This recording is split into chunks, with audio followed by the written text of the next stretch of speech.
Para empezar, bueno, tenemos con nosotros a José Manuel Fernández Pereira, que es ornitólogo, naturalista y miembro del equipo de ecología de la Universidad de Alcalá de Henares. Desde el 2018 lleva el equipo al que él pertenece estudiando el abejero europeo como control contra la avispa asiática, con varias publicaciones sobre el tema en revistas con carácter científico. Y nos va a dar lugar a la ponencia Abejero europeo, una realidad en el control de la avispa velutina. Esperamos que nos des muchas opciones para que nos ayude. Yo creo que sí. Gracias por estar aquí. Gracias a vosotros. Bueno, en primer lugar, como siempre, agradecimientos a la Agrupación Apícola de Galicia por invitarnos a estas charlas, ¿no? A todos nos sonarán estas noticias, ¿no?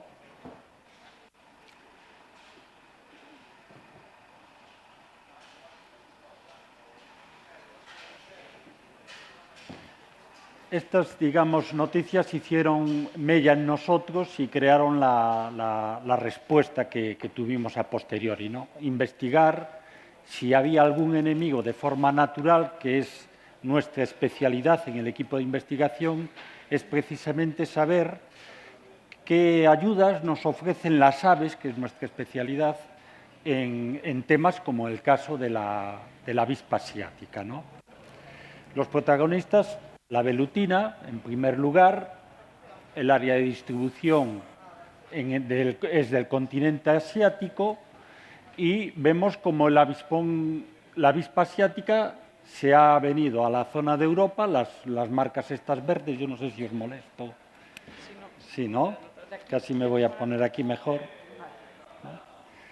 Entonces vemos como desde Asia la avispa asiática ya comparte sitios, que es las marcas verdes, en Europa, porque el aspecto natural, o sea, los bosques, la humedad, todo coincide mucho con el hábitat, esa es la palabra, gracias, coincide mucho con el de Europa, ¿no? Y España principalmente.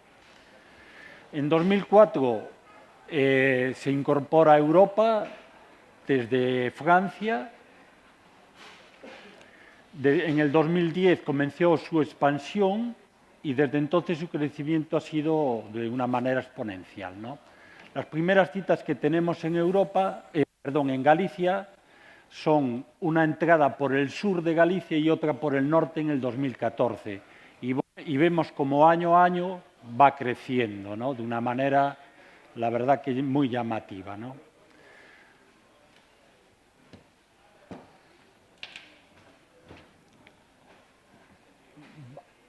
Bien, el impacto de la avispa asiática se produce en varios frentes, ¿no? Primero, hacia nosotros, a las personas, mueren ancianos, fallecen hombres, o sea, de una manera tremenda. Y luego, en vuestro sector, supongo que en parte del público la mayoría será del sector apícola, que poco más tengo que añadir, ¿no? Del 50 al 75% de su dieta se basa en abejas. Una velutina puede matar entre 25 y 50 abejas al día, ¿no? Se estima que en nuestra zona, de aquí, en la costera, ya más de 30.000 colmenas han tenido que cerrar. O sea que suelen llevarse el tórax porque pesa menos y es el que más porcentaje tiene de alimento, ¿no? También produce daños en agricultura y sobre todo en descensos de la merma de polinizadores, deterioro de las frutas que imposibilita su posterior comercialización y consumo. Bueno, los nervios no me dejan, perdón, También tiene otro frente que al atacar a especies como la avispa, ¿no? Reduce los polinizadores naturales, de manera que esto en el futuro, ya a corto plazo, ya no hace falta esperar mucho, vamos a tener problemas para que polinicen los frutales o otras plantas necesarias para el ecosistema, ¿no? Se estima que cada nido consume medio kilo de proteínas por día cuando alcanza su tamaño más grande. ¿Qué medidas hemos tomado el hombre como hacer frente a esto? Bueno, pues muchos ya las conocéis, las trampas selectivas. Es una pena que aún no encontremos lo que es la sustancia para que solo acudan las velutinas y no otras especies, pero bueno, como mal menor se puede tolerar, ¿no? También vosotros ya habéis experimentado con trampas de arpas para intentar evitarlas. Luego existe la quema de nidos. También se utilizan pistolas con cápsulas de veneno para acabarlos. Es muy recomendable retirar luego esos nidos para que no puedan acudir otras aves a comerlas y estemos creando un daño colateral, ¿no?, innecesario. Vale, luego esto es muy importante, ¿no? Esta es la distribución de la avispa asiática, de la retirada de nidos de avispa asiática en el 2018 en el Ayuntamiento de Moaña. Hemos cogido un ayuntamiento como ejemplo. Si podéis ver, la colocación de los nidos están en el valle. O sea, están en la zona de los valles, ¿no?, en las zonas humanas, que es normal, porque de ahí es donde sale la denuncia. O sea, que un vecino mira un nido y denuncia, ¿no? Pero, ¿qué ocurre con las masas forestales?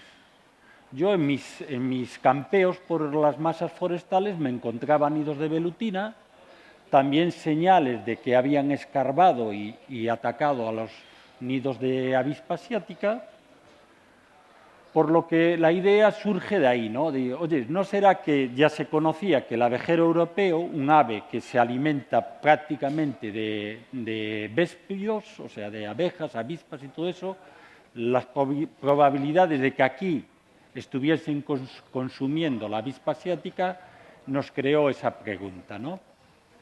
Por lo que ahí ya se incorporó el resto de equipo de la Universidad de Alcalá para empezar a hacer un estudio más profundo sobre el tema, ¿no? Vale, aquí el abejero europeo, aunque su nombre diga abejero, ¿vale?, que tengáis la tranquilidad de que nunca va a atacar a las abejas vuestras, a las de los colmenas, ¿no?, apicultores, porque precisamente vosotros las habéis protegido con una caja de madera, de manera que no da paso a...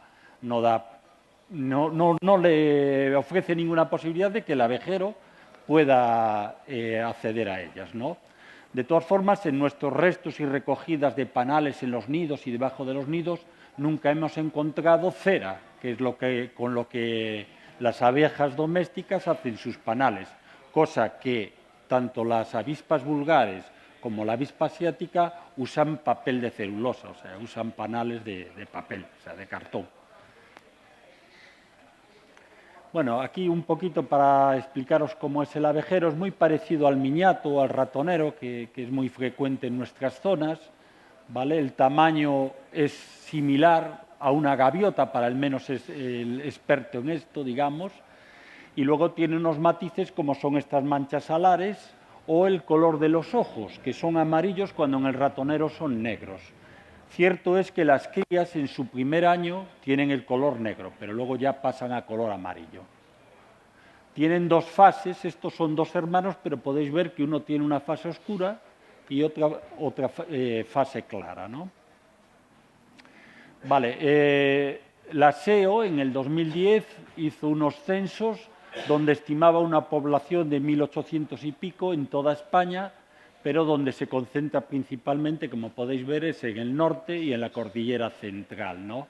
En Galicia es la región donde más parejas de abejeros se han censado, sobre 700 parejas. El abejero es un ave migratoria, pasa los inviernos en el centro-sur de África y luego en verano, primavera, se desplazan a las zonas de crías que, como podéis ver, ocupa toda Europa, con parte incluso de Asia, ¿no?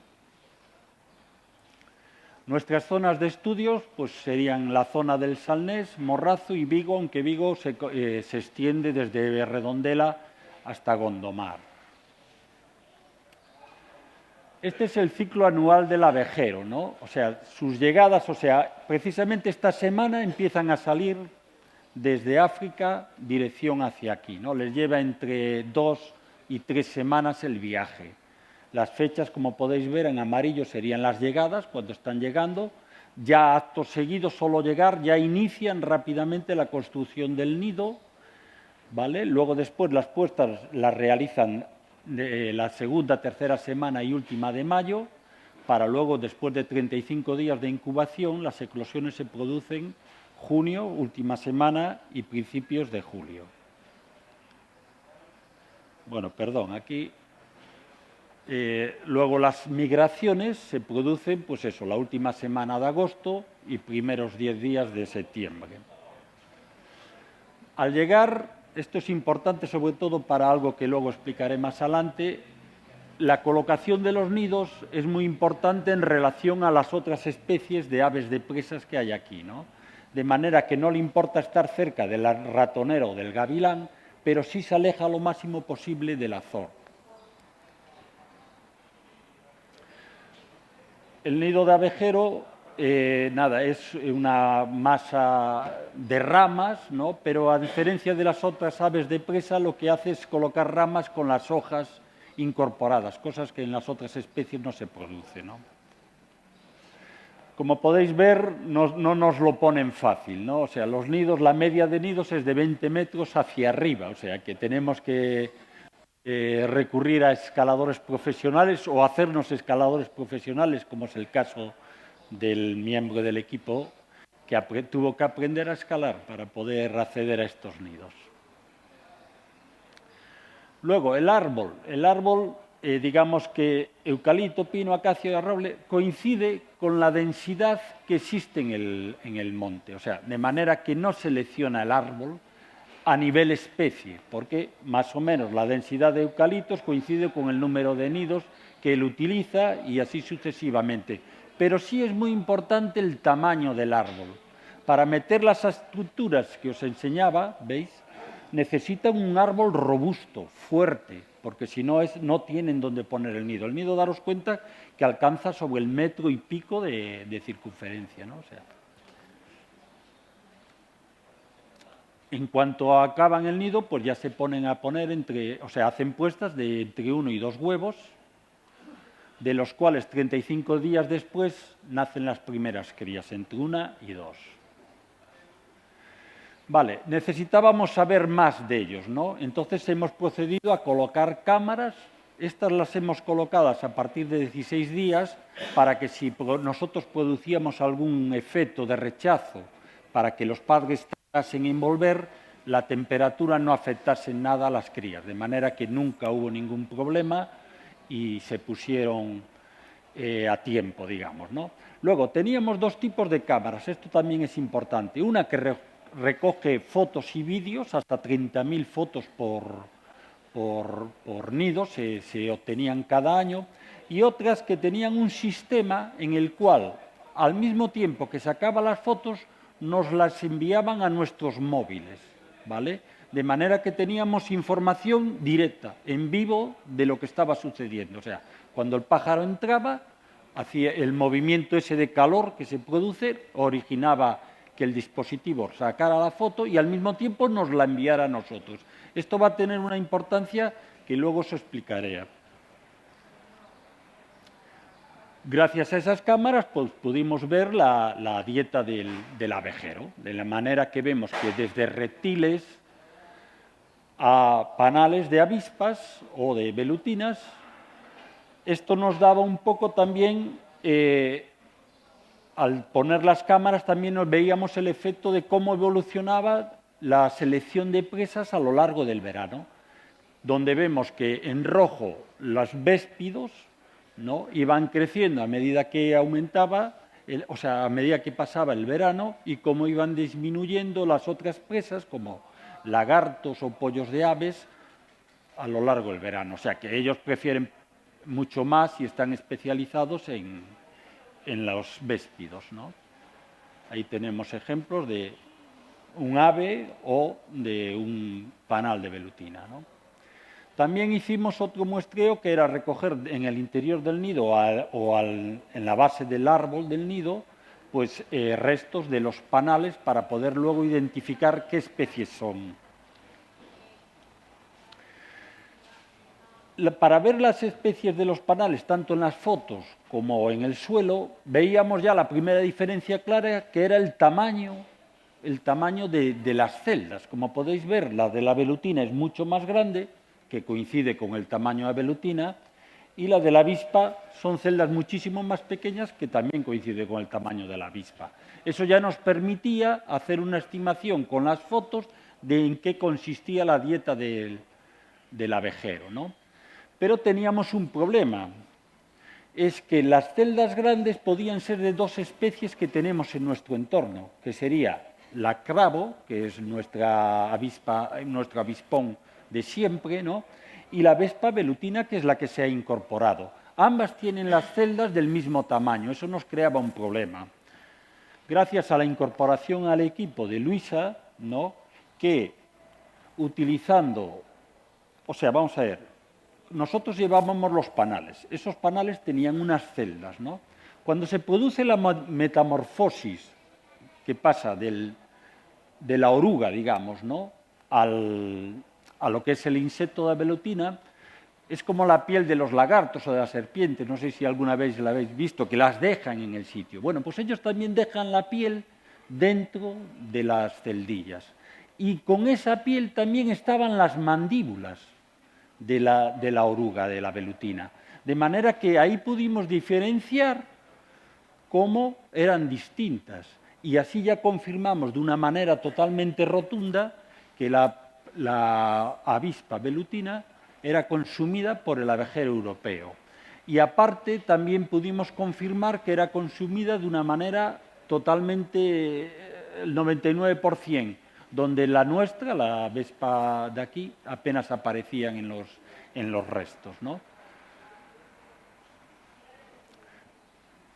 Luego, para que tengáis una idea de qué volumen de datos manejamos, ¿no?, pues en 2018, 6 nidos, 9 nidos, 8, 9 y 9, ¿no? Bien, daros cuenta que son 30.000 fotos por nido, o sea, que ahí ocurre, ¿eh?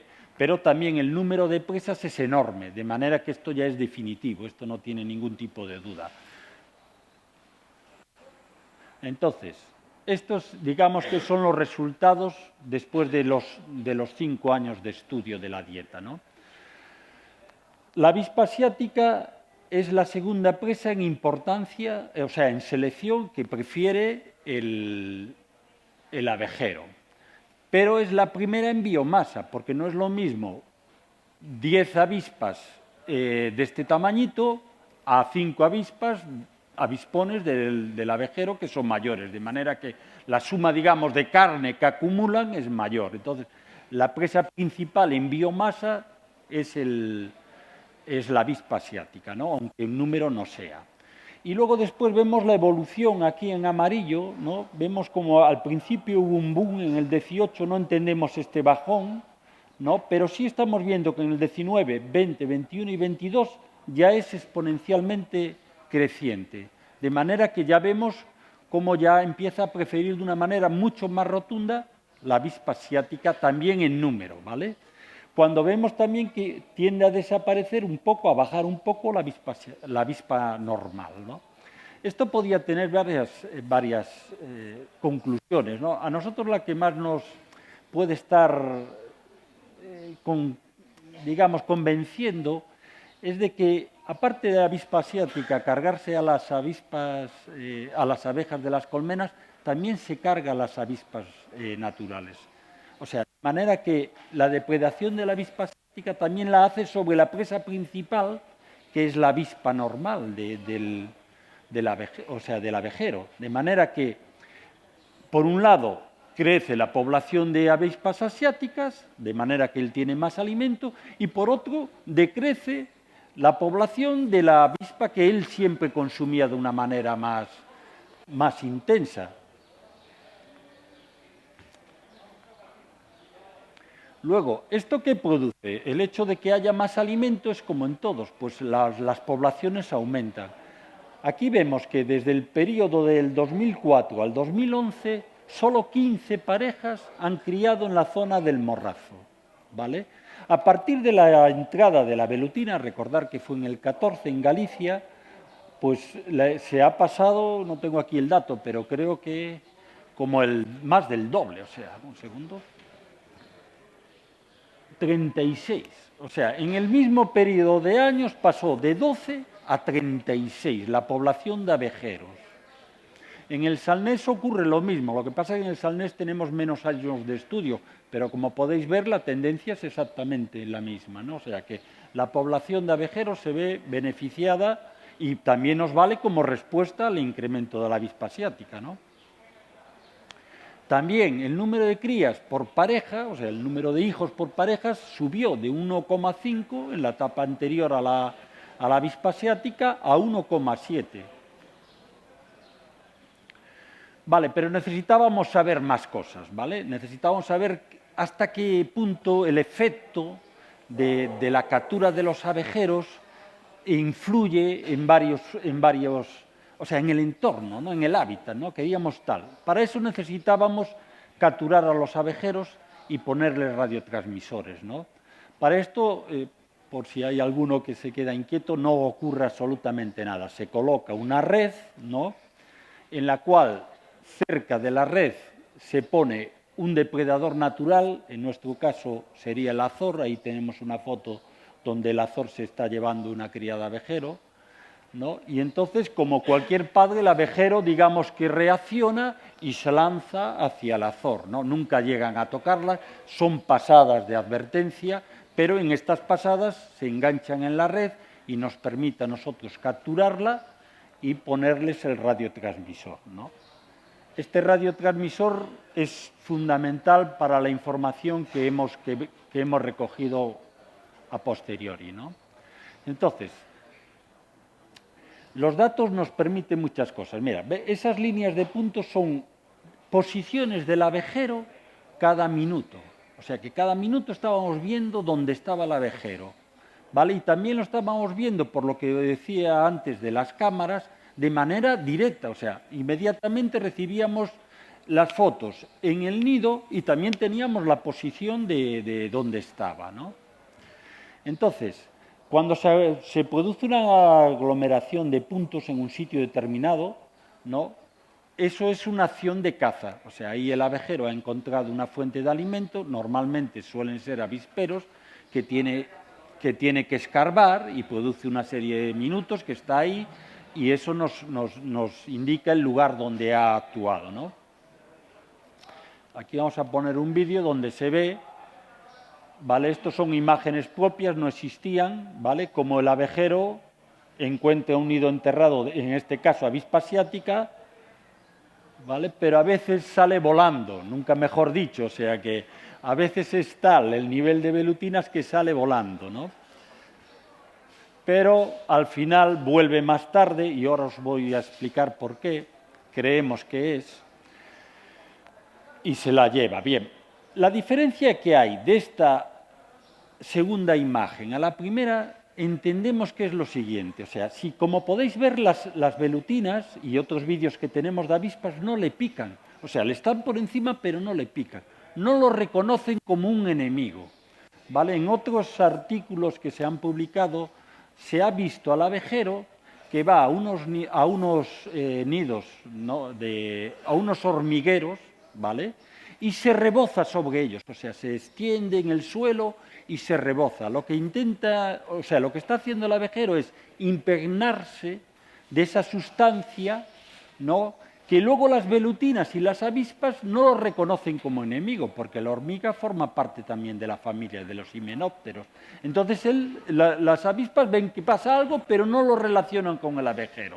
Se ve que en el anterior vídeo no estaba bien impregnado y tuvo que salir, digamos, volando, ¿no? Luego hay otras especies, en este caso es la garduña gallega, que también lo intentan, pero como podéis ver, me parece que sale bien escaldado, ¿no? O sea, lo intenta pero sale, lo intenta pero sale. ¿Ves? Vuelven, ahí ya le pican y ya sale tal. Esto lo hemos visto también con el zorro y con el jabalí, o sea, que realmente sí pueden acercarse, pero no. Vale, el hecho de poder localizar los nidos, ¿no? Nos valía para para poder responder a varias cosas, ¿no? Entonces, necesitábamos saber si esos nidos donde veíamos los puntos, ¿no?, íbamos a ellos, nos permitía demostrar que el 90% de los nidos eran bajo tierra, ¿vale? Los ataques de los abejeros eran nidos soterrados. También que esos ataques eran en las masas forestales. Si recordáis, los organismos públicos, en la imagen que vimos del 2018 en el Ayuntamiento de Moaña, actuaban en el rural, pero resulta que hay una población igual, por lo menos igual, en las masas forestales, donde los organismos no están actuando, pero sí nos lo hace el abejero, ¿no? De manera que ahí tenemos que él está actuando en una zona donde no actuamos nosotros y que luego después los resultados son prácticamente no, de los nidos soterrados el 100% son destruidos completamente, ¿vale? Y los aéreos ya en menor medida. Pero también nos surgió una pregunta, ¿no? O sea, una vez que ataca un nido soterrado en la época, puede ocurrir lo siguiente. No sé si sabéis cuál es el ciclo, supongo, si no os lo explico, yo lo resumo enseguida, ¿no? O sea, las avispas asiáticas hacen un nido primario, ¿no? Ese nido primario normalmente es soterrado. Nosotros lo vemos soterrados en nuestras zonas rurales, pues debajo de una uralita, o sea, en zonas tal, pero siempre son soterrados, ¿no? En el bosque lo hacen enterrados. Pero ¿qué puede ocurrir? Que cuando el abejero ataca, a lo mejor ya la velutina está en el nido secundario, porque creo que me he saltado el coso, porque entiendo, a veces, ¿qué ocurre? Entiendo que el público que me atiende que ya lo conoce el dato, entonces, perdón, voy a rectificar. Vamos a ver, la velutina empieza haciendo un nido primario, ¿vale? El tamaño de una pelota de tenis, pongámoslo así, ¿no? En ese nido deposita entre 10 y 15 larvas, ¿vale? Huevos para larvas. Luego, ella, la reina, se encarga de ir a buscar alimento y sacar adelante esas primeras crías, larvas de velutina, ¿no? Una vez que esas larvas ya alcanzan el tamaño y ya son operativas, digamos, ya proceden o bien en menor medida ampliar ese nido primario e ir agrandando a la medida que pasa el verano, o, que es lo más normal, trasladarse a un nido secundario. Ese nido secundario suele ser, por lo menos en las masas forestales, en las copas de los árboles, ¿vale? Entonces, vuelvo a lo que decía antes. Si cuando atacó el abejero ya la reina está en un nido secundario, el efecto devastador no es el que nosotros veíamos, porque sí veíamos que el nido soterrado quedaba totalmente eliminado, pero existía la duda de si llegara o no llegara a tiempo. Para eso lo que se hizo es una prospección posterior en otoño, cerca del nido donde se actuó, en un radio de 50 metros, que es más que suficiente para que la velutina, si salió adelante, esté con el nido secundario, y vimos que en el 80% de los casos sí había destruido el nido. O sea, solo un 20% la reina ya se había ido cuando él atacó, ¿vale? Porque a veces la reina pues tiene ahí el nido aún con larvas, pero ya está haciendo otro nido más grande en las copas de los árboles. Entonces, insisto, un 80% de destrucción total de esos nidos. Vale, otra cosa que nos facilitó los radiotransmisores eran las zonas de actuación del abejero. Primero, nos demostró que la zona de caza de un abejero va desde 0 metros a 3 kilómetros principalmente, aunque a veces llegan incluso a 10 kilómetros de desplazamiento del nido para buscar comida, pero que el núcleo principal de comida está en 3 kilómetros a la redonda. Otra cosa importante, como podéis ver, en verde o en rojo son territorios distintos. Ahí tenemos 4 territorios y vemos que no se pisan, no se solapan. O sea, cada uno tiene su territorio, de manera que el hecho de que no estén cazando los dos en un mismo territorio, pues hombre, el área de extensión donde trabajan los abejeros es mayor y siempre beneficia, ¿no? Bueno, también pudimos ver con los satélites la migración, ¿no?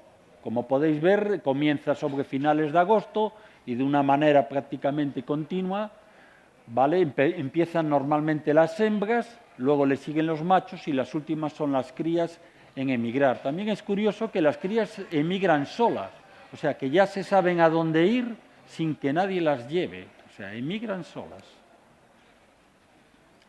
Los lugares de invernada pues son los Costa de Marfil, Liberia, Sierra Leona. Vale. Vuelvo otra vez al comportamiento territorial, ¿vale? Es muy importante lo que hablaba antes de las distancias con el Azor, pero luego también ver que en esta competición territorial, ¿no? Pues a veces pues hay interacciones. Este de aquí es una cría de abejero, porque un adulto no lo haría, donde entra en el nido y la hembra y el macho que entró a posteriori pues lo defienden y tal. No ocurre nada, o sea, eso es como un niño, ¿no? La cría de ratonero se metió ahí porque vio como comida, que luego después no la comió, porque no come orugas, ¿no? Entonces entró ahí, se monta un jirigay, pero no pasó absolutamente nada, ¿no? No es lo mismo con lo que ya mencionó antes el caso del azor, ¿no? El azor es un depredador y entonces pues aquí sí se ha llevado primero una cría y momentos después otra, ¿no? Aunque parezca cruel, el abejero hace lo mismo con otras especies, ¿vale? O sea, en este caso vemos volando al abejero que se lleva un pollo de torcaz que ha capturado en un nido. Aquí lo vemos en el nido con el pollo ahí, o sea que es la vida, como dice se la vi, ¿no? Vale, esto es muy importante, ¿no? ¿Cómo influye en el hábitat, en el entorno, la depredación del abejero? O sea, ¿hasta qué punto, ¿no?, realmente está haciendo una labor en nuestro favor, ¿no? Para eso hicimos un experimento, ¿vale? De manera que usamos las dos especies, el azor y el abejero. Pusimos trampas a 0 metros, 500 y 1000 en territorios de azor, ¿vale? Los territorios de azor, como visteis en la imagen anterior, son los más lejanos al del abejero, porque el abejero no quiere saber nada con el azor por las consecuencias que también vimos, ¿no? De manera que nosotros colocamos trampas a 0 metros, 500 y 1000. Las trampas son las clásicas que vosotros conocéis, estas, ¿no? Estas trampas, ¿vale? Entonces, ¿qué vimos en el azor? Que tanto a 0 metros como a 500 como a 1000, la tasa de velutinas que caían en esas trampas eran lo mismo. Cierto es que, se colocaron esas trampas en la segunda semana de julio, la cuarta semana de julio, la segunda de agosto y la cuarta semana de agosto. Entonces, lo que es la cantidad de velutinas en los territorios de Azor era superior a las del abejero. Y luego, a medida que avanzaba el verano, la tasa era mayor de capturas, lógica, cada vez los nidos de velutinas son más grandes y entonces más avispas caían en las trampas. Pero, ¿qué ocurría en los territorios de abejero? Esto es importantísimo. Como podéis ver, la tasa de capturas por hora en la primera decena de julio, ¿vale?, es la línea azul, la primera, la azul clara, ¿vale? Entonces, para que lo entendáis, tenemos una tasa de capturas por hora, que es este 0, 0,2, 0,4, 0,6 velutinas por hora, ¿vale? Y a 0 metros a la izquierda, a 500 metros en el centro y a 1000 metros en el lado extremo de allá, ¿no? Entonces, el primer muestreo de 10 de julio nos demuestra que efectivamente al lado del nido de abejero hay menos velutinas. Ahí hay una acción del abejero directa, de manera que la tasa de velutinas es menor. A medida que nos alejamos del nido, como podéis ver en la línea azul, va creciendo, ¿vale? O sea, hay más cuanto más lejos del nido esté y mucho más cuanto aún más lejos esté, o sea, 1 kilómetro, ¿vale? Eso ocurría en la primera decena de julio.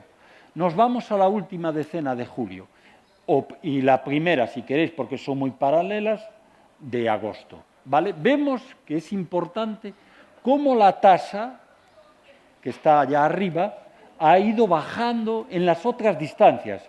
Aunque cerca del nido ya la tasa es baja y no se puede bajar más, como dirían, vemos que sí en la de 500 y en la de 1000 ha bajado mucho más, ¿no? Y ya en la última decena de agosto, prácticamente la misma cantidad de velutinas que había 0 metros del nido está en 500 y en 1000. O sea que ya, esto demuestra claramente que ya no es solo que capture, pues oye, velutinas y nos ayude, no, sino que a ciertas distancias baja la población de una manera tremenda. O sea, de manera que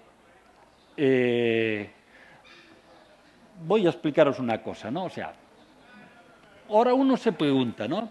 Pero vamos a ver, si el abejero caza lo que son las larvas de los nidos y no caza las adultas, aunque destruya el nido con las larvas, tendría que seguir habiendo adultas, ¿no? O sea, uno se preguntará eso. Entonces, aquí tenéis, esta es la mandarina, no es la nuestra, pero vendría a ser lo mismo. Aquí hay un patrón que ya hay estudios que dicen lo siguiente, ¿no? Las obreras se encargan de ir a buscar proteínas para alimentar a las larvas. Y las larvas, como agradecimiento, crean un zumo, digamos, un néctar, ¿no?, donde se alimentan las obreras. Ese néctar tiene tal importancia, ¿no?, que si esas larvas desaparecen, las obreras se mueren.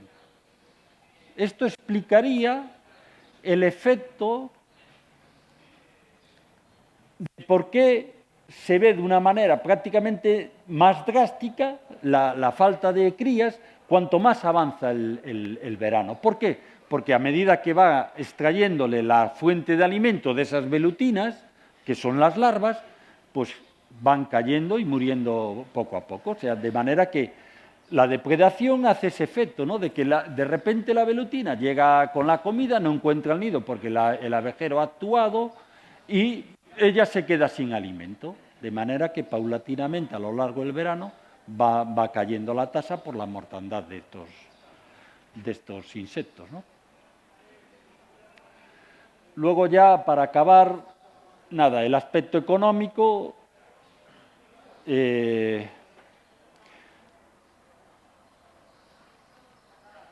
Aquí, ¿no? O sea, bueno, cada pareja, el presupuesto de la Xunta es de 2.074.000 euros cuando se ponen a extraer nidos, todo eso, ¿no?, en lo que hablábamos antes. Pues la acción del abejero nos regala cada año entre 6.400 y 26.200. Vale, si la estimación de abejeros son de 700 parejas en Galicia, supondría un importe de 5 a 21 millones de euros. O sea que 10 veces más lo que paga la Xunta por extraer los nidos del rural. O sea que ya la labor económica del abejero también la podemos ver ahí. O sea, es tremenda, ¿no? Medidas para su protección y eficacia. No monocultivos, por lo que os comentaba antes, necesitan árboles gordos para poder poner sus nidos, y aparte de que los monocultivos son, o sea, eso es un desierto. O sea, eso ya no es que no vayan a haber abejeros en esos lugares, es que no hay nada. O sea, los monocultivos es una destrucción total del ecosistema y no son nada recomendables, ya no solo de cara al abejero, sino a cualquier especie animal. Tú haces un censo en un bosque de monocultivos y salen ceros de todas las especies prácticamente. Y te vas a un bosque mixto de los que solemos tener aquí, pero vamos, muchísimo más, ¿no? Es muy importante, hemos sí notado, ¿no?, la limpieza de los bajos de los bosques, ¿no? O sea, el hecho de que esté a limpio facilita al abejero poder acceder a esos nidos soterrados, ¿no? Cuando la maleza es muy grande, pues ahí ya el abejero le cuesta más entrar para desenterrarlos y acceder a los nidos, ¿no? Y luego el tema que está en el mundo de los apicultores de moda, ¿no? O sea, troyanos, yo en principio sin una investigación no lo recomendaría. Es que no sabemos realmente a dónde van esos troyanos. Habría que hacer una investigación seria para poder poner eso en práctica, ¿no? Y ya está, el equipo, y gracias por su atención.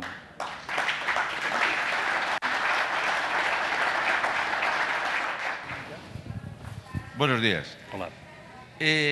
La obrera, usted dice que cuando lleva el néctar al nido, que si nos alimenta, es verdad que muere y nos alimenta de otra especie para sobrevivir, por el instinto.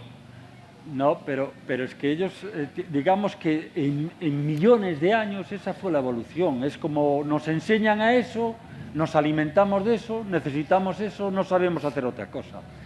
Yo no he hecho ese trabajo, pero lo he leído y está a nivel científico publicado y efectivamente, o sea, ya se demuestra que si le falta ese néctar, se abandona y se muere. Muchas gracias.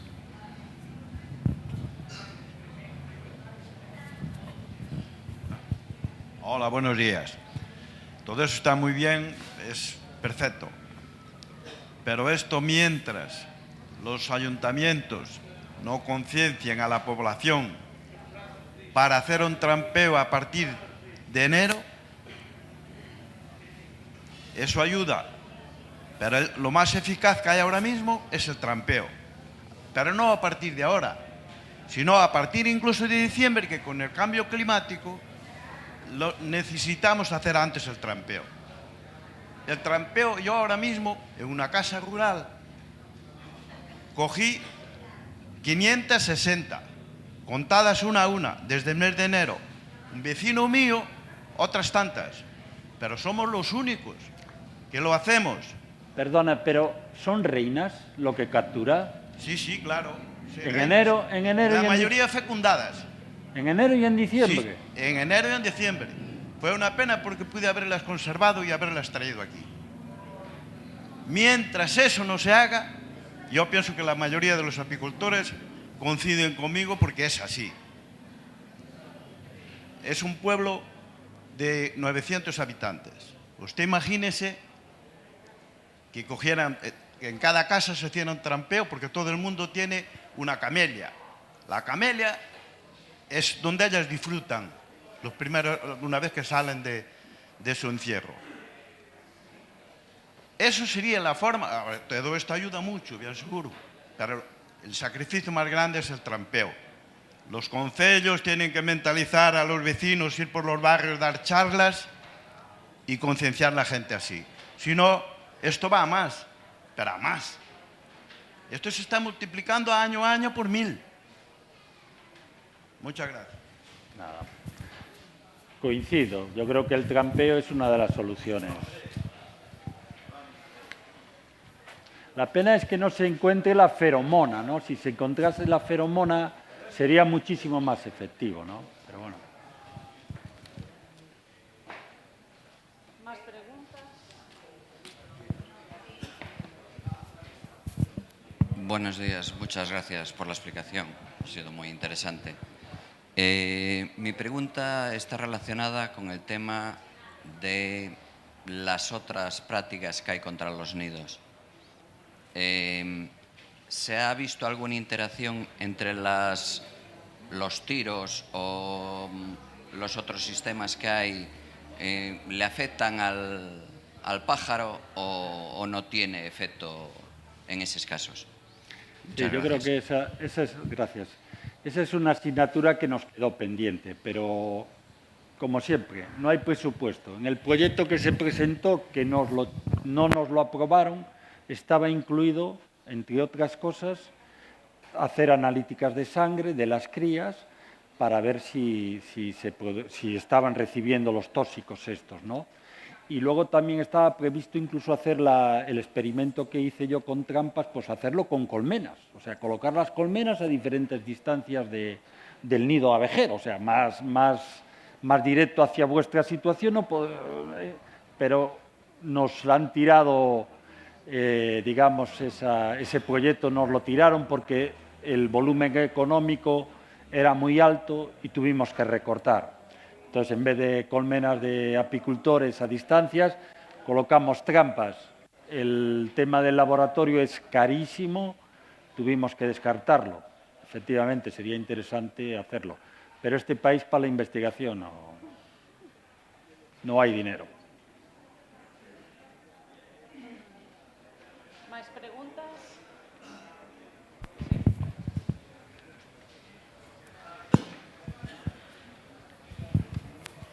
Buenos días. ¿Y el pájaro carpintero, que aquí abunda mucho, puede atacar a la velutina? Yo entiendo que no, por lo que os demostraba antes en las imágenes, ¿no? O sea, si tú no te embadurnas de esas glándulas que sueltan las hormigas o cualquier himenóptero, estás expuesto a un ataque de velutina y eso es mortal para cualquier animal. Veíais en el vídeo como la garduña, y luego tenemos de jabalí y de zorro, que se acercaban, pero en cuanto metían el morro le aparecía la velutina, salían por piernas. Eso va a ocurrir igual con el picapinos. Yo lo digo porque el pájaro carpintero a las colmenas sí las ataca. ¿A las colmenas las ataca? Bueno, es un dato, no lo desconocía.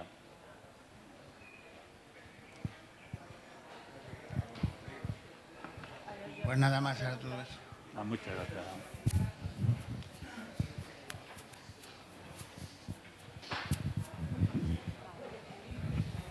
Buen día. Hola. Llego un poco tarde, pero por lo que entendí, si el animal se revuelve en las hormigas, o bueno, un bicho parecido, tiene una cierta inmunidad ante el ataque de las velutinas.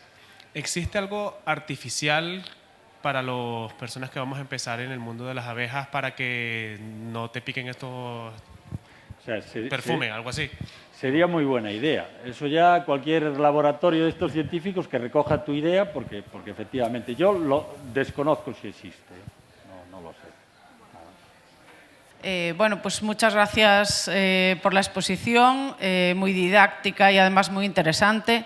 Hace falta mucha investigación para la Vespa velutina, como veis, tanto con respecto al abejero, que bueno, es una lucha más y yo creo que sí que una lucha muy importante, como otras muchas investigaciones que hay.